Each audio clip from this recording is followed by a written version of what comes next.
بسم اللہ الرحمن الرحیم۔ ایک دن امام زین العابدین علیہ السلام جب کہ آپ کا بچپن تھا بیمار ہوئے۔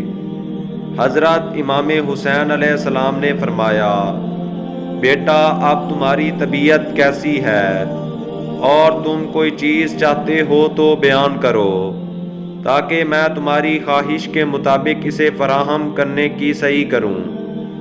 آپ علیہ السلام نے عرض کی، بابا جان اب خدا کے فضل سے اچھا ہوں، میری صرف یہ خواہش ہے کہ خداوند عالم میرا شمار ان لوگوں میں کرے جو پروردگار عالم کے قضاء و قدر کے خلاف کوئی خواہش نہیں رکھتے۔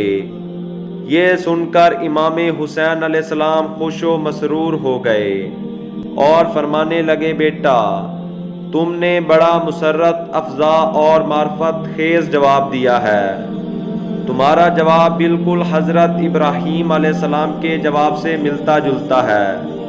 حضرت ابراہیم علیہ السلام کو جب منجنیق میں رکھ کر آگ کی طرف پھینکا گیا تھا اور آپ علیہ السلام فضا میں ہوتے ہوئے آگ کی طرف جا رہے تھے تو حضرت جبرائیل علیہ السلام نے آپ سے پوچھا تھا، آپ کی کوئی حاجت و خواہش ہے؟ اس وقت انہوں نے جواب دیا تھا، بے شک مجھے حاجت ہے لیکن تم سے نہیں، اپنے پالنے والے سے ہے۔ اللہم صلی علی محمد وآل محمد وعجل فرجہم۔